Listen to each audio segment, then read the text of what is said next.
Bueno, estimados estudiantes, espero que cada uno de ustedes esté bien.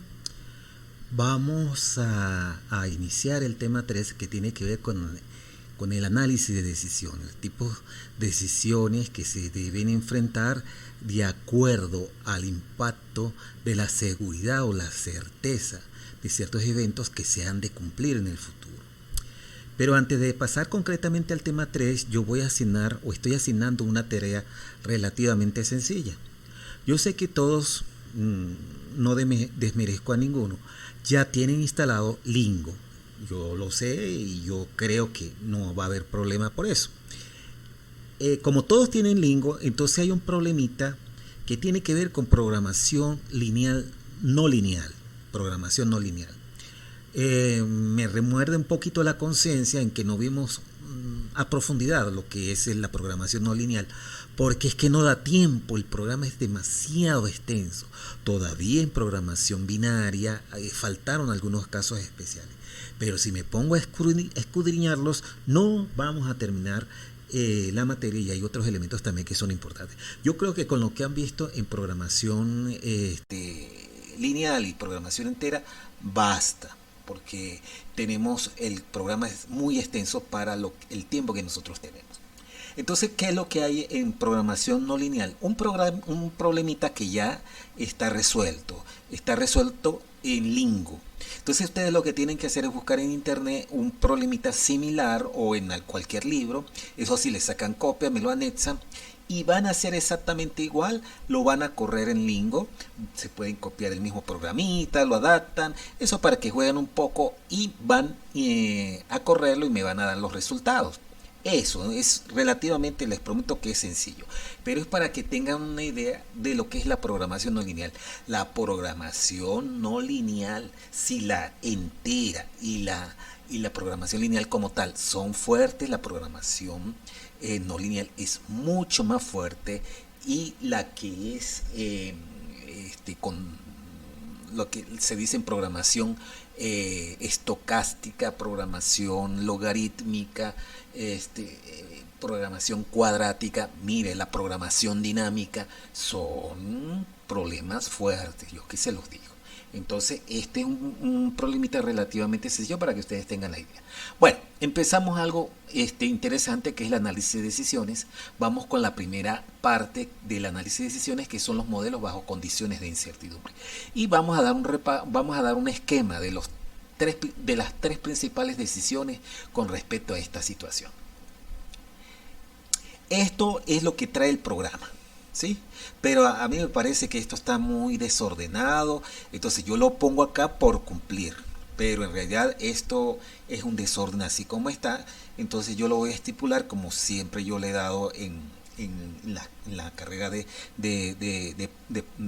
las materias de pregrado, entonces para que tengan una orientación un poquito más sencilla. Bien, clasificación de las decisiones. Recuerden que estamos hablando en los métodos cuantitativos para la gerencia, y ahí donde predomina, como lo vimos en el primer tema, el análisis de decisiones. Fíjense, muchachones, ¿no? Los procesos de decisión se clasifican de acuerdo según el grado de conocimiento que se tenga sobre el conjunto de factores o variables no controladas por el decisor y que pueden tener influencia sobre el resultado final. Esto es lo que se conoce como ambiente, contexto. Por ejemplo, mis estimados amigos, cuando nosotros resolvimos los problemas de programación lineal y programación lineal entera, nosotros tuvimos toda la información. Entonces, son decisiones que podemos manejar bajo certidumbre. Desde el punto de vista matemático, son problemas determinísticos, porque nosotros conocemos a ciencia cierta, nos dan todos los datos para poder resolver. Sin embargo, la vida real no es así, ¿sí? Así se dirá que el ambiente es de certidumbre, como lo que del tema que acabamos de ver, cuando se conoce con certeza su estado. Es decir, cada acción conduce invariablemente a un resultado bien definido. El ambiente de riesgo es de riesgo cuando cada decisión puede dar lugar a una serie de consecuencias a la que puede asignarse una distribución de probabilidad conocida. Por ejemplo, en el diplomado que estoy dando, nosotros estamos abordando algunos modelos, los que llaman estocásticos o aleatorios. Por ejemplo, no tenemos a ciencia cierta cuándo llegará una mercancía. Cuando no tenemos conocimiento de eso, puede llegar antes, puede llegar después, ya es un problema estocástico probabilístico, entonces hay que asignarle probabilidades. Lástima que el tiempo sea tan corto y no nos dé tiempo de ver los tipos de distribución de probabilidades, el teorema de Bayes, muchas cosas interesantes. Y ahí es donde quiero recalcar, muchachos, he estado revisando las tareas, todos, pero todos, la mayoría. ¿Qué están haciendo? Corren los problemas en el QSB, ven los resultados y forzan la hechura para que les cuadre como da el resultado. Eso es trampa, eso es corrupción, muchachos. La idea es que ustedes analicen el problema, lo hagan y después cuando terminen el problema corren el problema y verifican si el resultado es cierto. Eso está forzando yo me doy cuenta, yo no soy ningún caído de la mata. Entonces eso está mal, eso es falta de seriedad, de ética. Ustedes tienen que hacer los procedimientos primero y después verificar si eso da. Si no da, conchale, vuelven a repasar y si da, pues aleluya, pero no puede ser. Mira, es que está clarito, forzan el resultado y claro, les cuadra ahí y yo me doy cuenta porque yo sé cómo son las cosas. Por favor, tratar de tener conciencia que ustedes están formándose para analizar las cosas y no para trampearlas, por favor. Es hermoso, es bello cuando uno hace un problema por lineamientos propios de conciencia y decir esto lo hice porque yo apliqué los conocimientos pertinentes para tal fin. Entonces, cónchale, por favor, ¿sí? No quisiera ese sabor tan amargo al corregir las tareas. Bueno, seguimos con la clasificación de las decisiones. Ya vimos decisiones de certidumbre, las decisiones bajo riesgo, donde se asignan probabilidades o muchas veces distribuciones de probabilidades para poder obtener un resultado aproximado. Y están las decisiones de incertidumbre, cuando cada decisión puede dar lugar a una serie de consecuencias a las que no pueden asignarse una distribución de probabilidad. Hay elementos que es diferente, no se puede asignar este tipo de cosas. Bien porque sea desconocida, porque no tenga sentido hablar de ella. Entonces, fíjese, ya vuelvo y repito que problemas como la programación lineal, la programación entera, la binaria, pues son problemas de certidumbre. Están las de riesgo, que la vamos a ver en la próxima clase, y en esta vamos a tocar las de incertidumbre. Entonces, todo esto fue tomado de un material que está aquí citado. Concretamente, las decisiones a ser tomadas según el mejor criterio se llevan a cabo bajo certidumbre, pero ese escenario no siempre es posible, muchachos. Bien, vamos a ver entonces análisis de decisiones. Selección del mejor criterio bajo incertidumbre. Vamos a ver 5 casos y yo espero que ustedes lo analicen y lo corran en QSD. Aquí no lo voy a correr, ustedes lo tienen que correr, ¿sí? Y comprobar. Está el primer criterio, el criterio maximaz. Se centra en identificar aquellas alternativas que maximicen la utilidad. En otras palabras, se selecciona aquella alternativa que genere mayor utilidad independientemente de otros factores. Por esta razón se le suele denominar criterio optimista. De todas maneras, esto es la teoría, ya veremos el problemita para que ustedes tengan un poquito de evidencia razonable para poderlos visualizar mejor. El criterio maximin.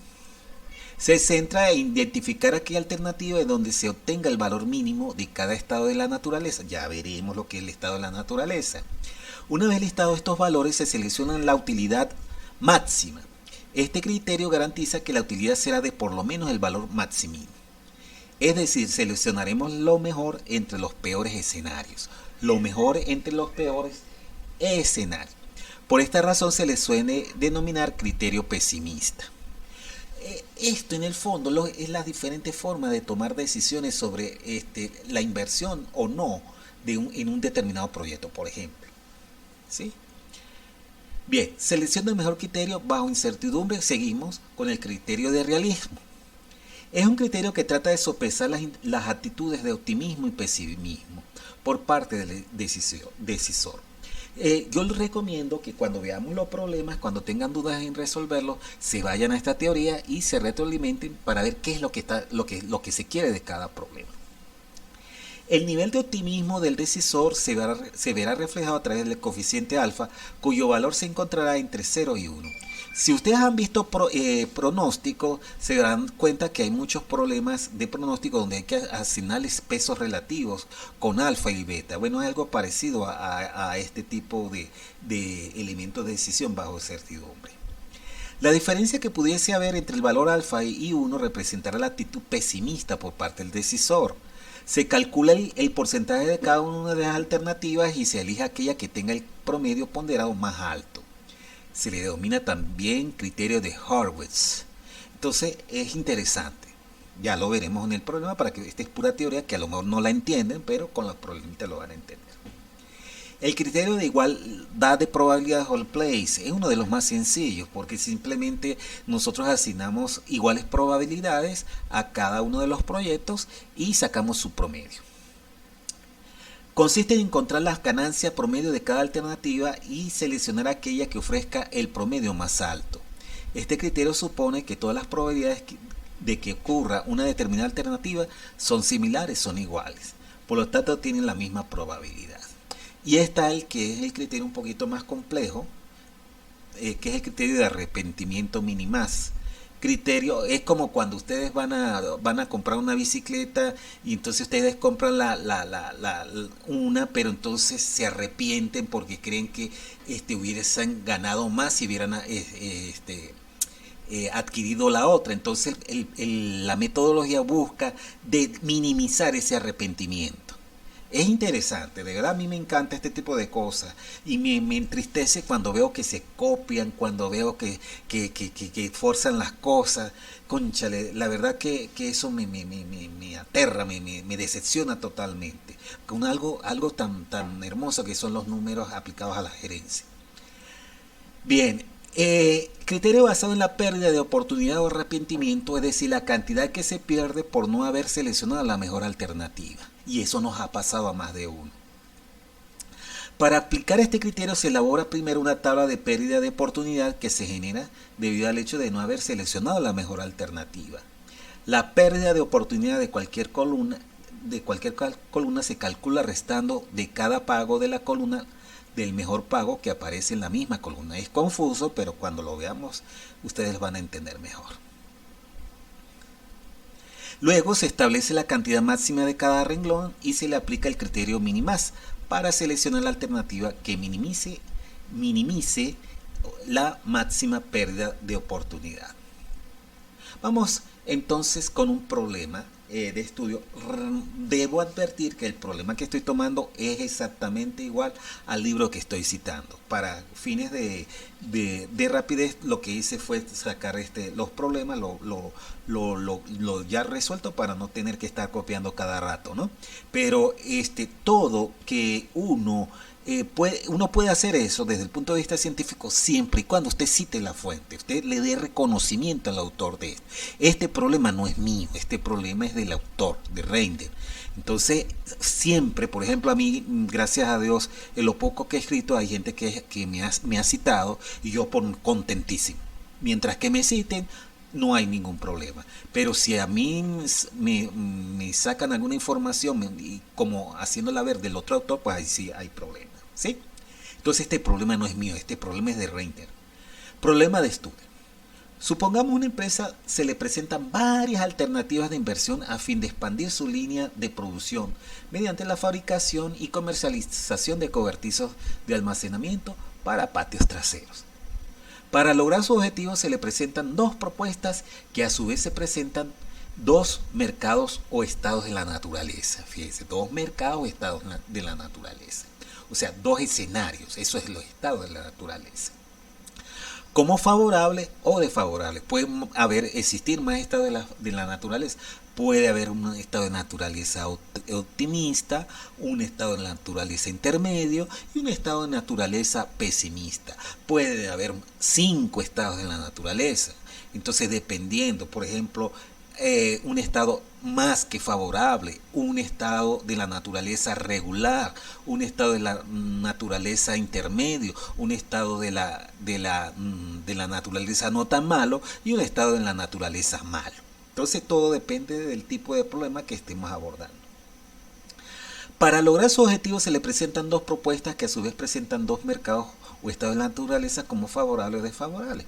Por supuesto, también se presenta la decisión de no hacer nada. En realidad son tres alternativas, ¿sí? Entonces, primero, una planta grande con $200,000 de utilidades netas si el mercado es favorable. Y ustedes dirán, ¿de dónde sale eso? Eso sale de un estudio de mercado, señores.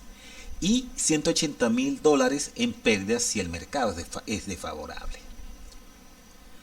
Una planta pequeña con $100,000 de utilidades netas si el mercado es favorable y $20,000 en pérdidas si el mercado es desfavorable. Y por supuesto está la tercera alternativa, que no es hacer nada. Entonces resuelvas este problema aplicando los 5 criterios que ya expliqué anteriormente, ¿sí? Bajo la parte de incertidumbre. Vamos entonces, mis queridos muchachos, a hacerlo, ¿no? Uno por uno. Aquí yo pongo donde el problema fue tomando de Rain de Stay HANA, y bueno, pongo la página, ustedes también lo pueden ver, por eso lo subí a la plataforma. Bien, mis queridos amigos, está el primero criterio Maximas, ¿sí? Entonces, el criterio Maximas es muy sencillo.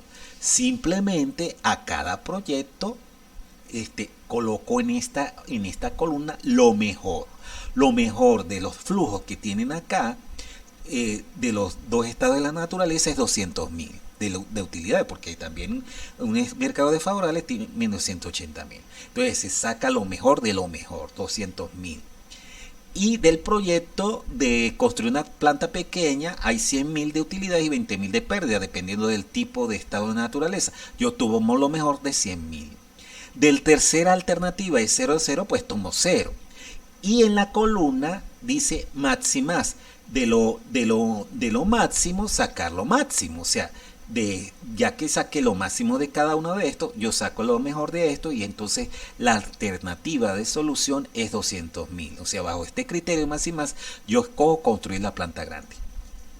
Entonces, se diseña el cuadro con las alternativas al lugar, con sus respectivos estados de la naturaleza. Eso es muy importante. Luego, el criterio máxima establece que se selecciona la utilidad máxima de cada fila, de cada renglón. Luego, el resultado de la columna construida con esas utilidades se selecciona la utilidad mayor. Por eso se denomina máximo de lo máximo. O sea, máxima es decir, el criterio optimista. De lo máximo, lo máximo.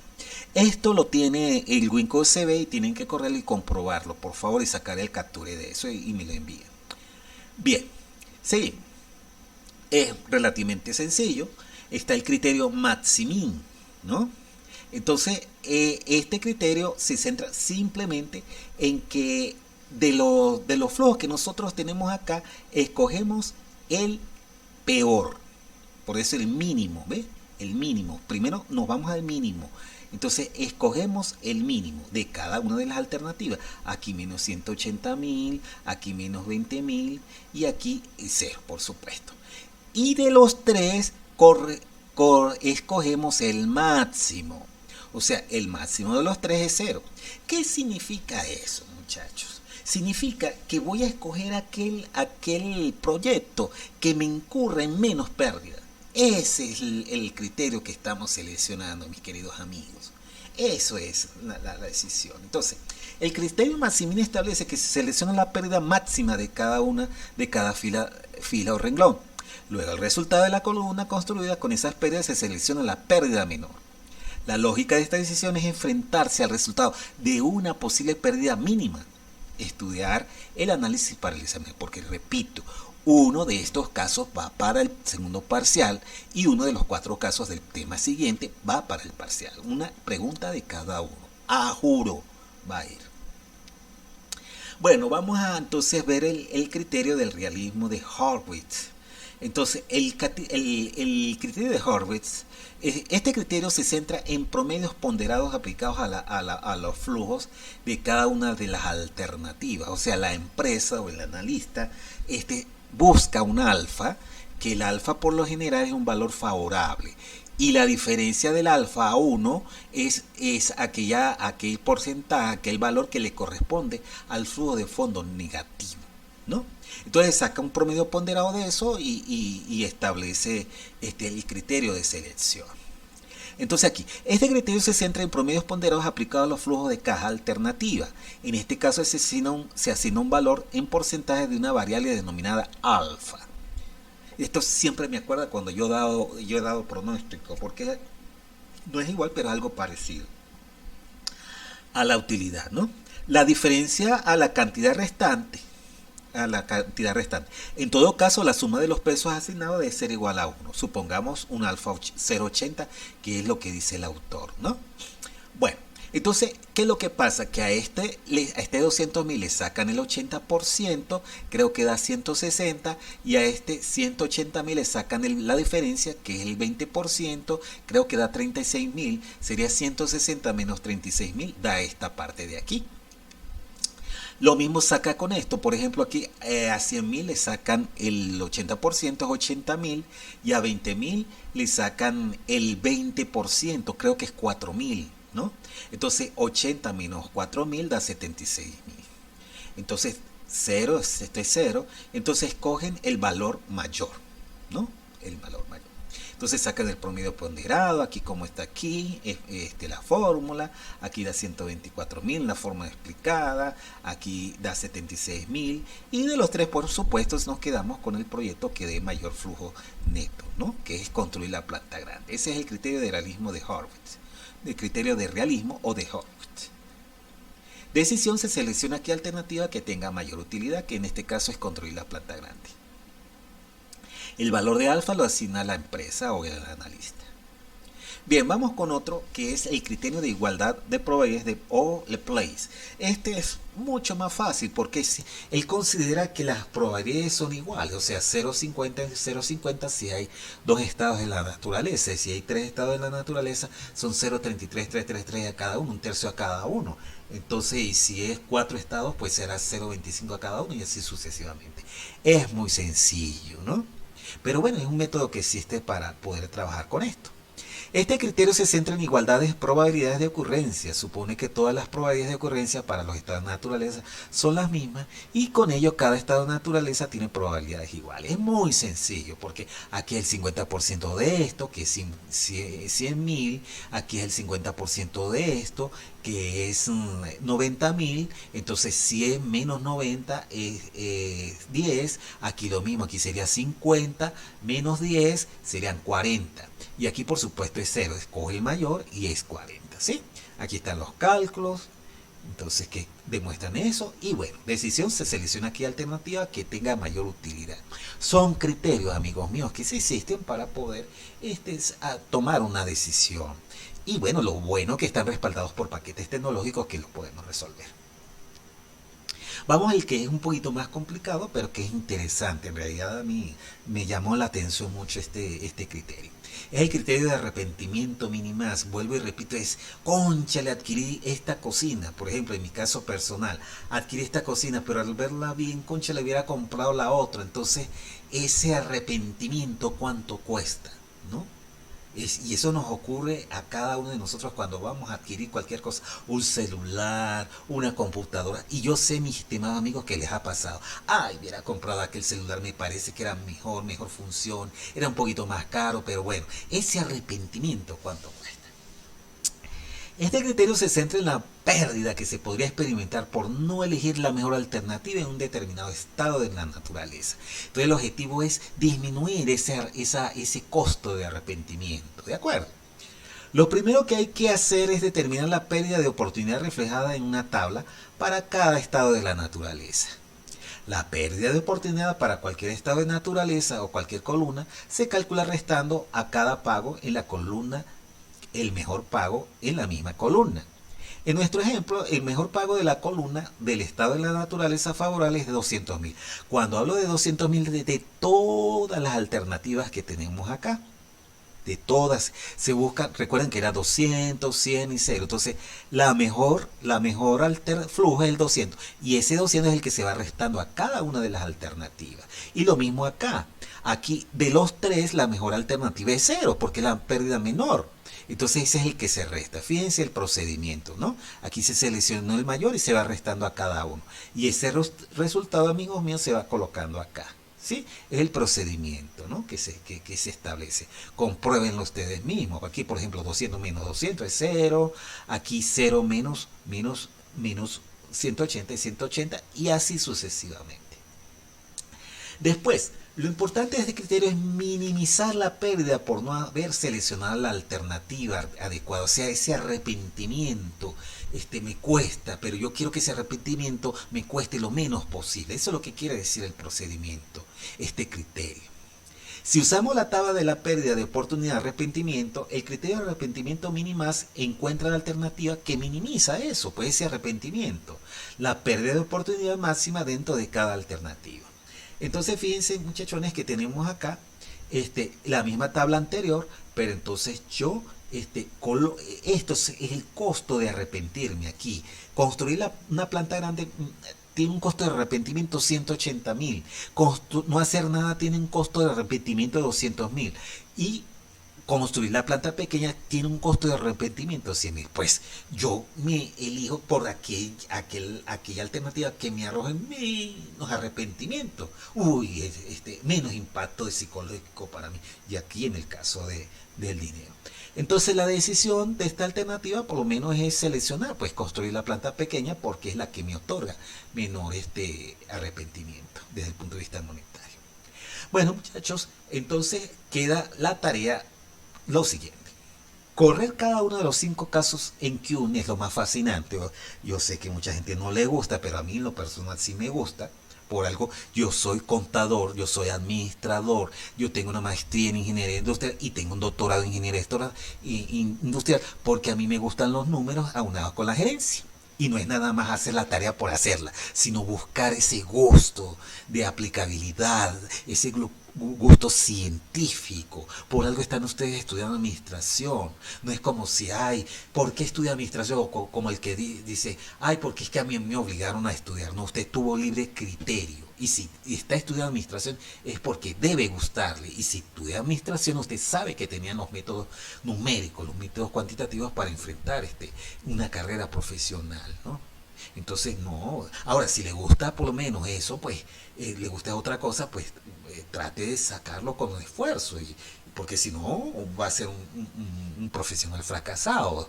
Entonces, tiene que tratar de gustarle estas cosas, como a mí en lo personal me gusta, pues, y no solamente a mí, sino a muchas personas. Entonces, correr cada uno de los 5 casos en QSB, usted mismo busque en el menú el área cuantitativa correspondiente. Yo no se lo voy a decir, ¿sí? Ustedes tienen que buscar en el menú. Compruebe los resultados y analícelo. Estoy consciente de los que no estudian y piden prestado la tarea. Allá ustedes, porque son culpables de corrupción académica los que se copian como los que se dejan copiar. Yo sé que hay unos cuantos vivos, eso no es necesario. Allá ustedes. Subir capture en cada caso puede ser una carpeta comprimida. Pronto tendremos el segundo examen y una pregunta segura va sobre estos casos y otra sobre los otros casos que vamos a ver en la próxima clase. Paciencia, amigos míos, con las notas. Yo estoy revisando, estoy viendo los problemas, pero he tenido mucho trabajo. Paciencia, pronto voy a terminar con los diplomados y me dedicaré a ustedes, si Dios quiere, y la Virgen. Bien, buscar un problema de programación no lineal, parecido al ejemplo que yo les estoy subiendo a la plataforma, pues en libros o internet, pero analizando la fuente, ¿sí? Le pueden sacar una foto de internet, mira, este es mi problemita, parecido al que yo les estoy subiendo, lo corren, hacen lo mismo, se pueden, ahí sí se vale que se copien el mismo programita del Indigo y lo modifiquen y lo corren. Lo que me importa es que tengan algo, cómo se maneja, si quieren el paquete, lo que tiene que ver con programación no lineal. Lo demás no es obligatorio, pero yo sé, ya he constatado a varios acá, no solamente a unos 2, unos 3, que hay gente que es buena, gracias a Dios, que tengo gente buena aquí en el curso, que va mucho más allá, no de esos copiones que están acostumbrados, sino que va mucho más allá de lo que es la materia. Entonces, si pueden buscar una aplicación donde puedan graficar ese problemita, la función objetivo y las restricciones, maravilloso. Si no, no hay problema, ¿sí? Pero sí sería encantador que lo hicieran. Bueno, mis queridos muchachos, paciencia y adelante. Por favor, uno les dice las cosas por su bien porque ya ha vivido un poquito de años más, ya yo he vivido, claro, quizás un poco mejor en el sentido de tantos problemas que estamos viviendo, pero créame que me encanta, a mí me encanta estas cosas y quisiera que ustedes también lo viviesen porque tengan éxito profesional, ¿sí? Bueno, un abrazo y estamos pendientes. Recuerden que la fecha de entrega es para el 3, el domingo 3, hasta las 11:59. Chaito pues.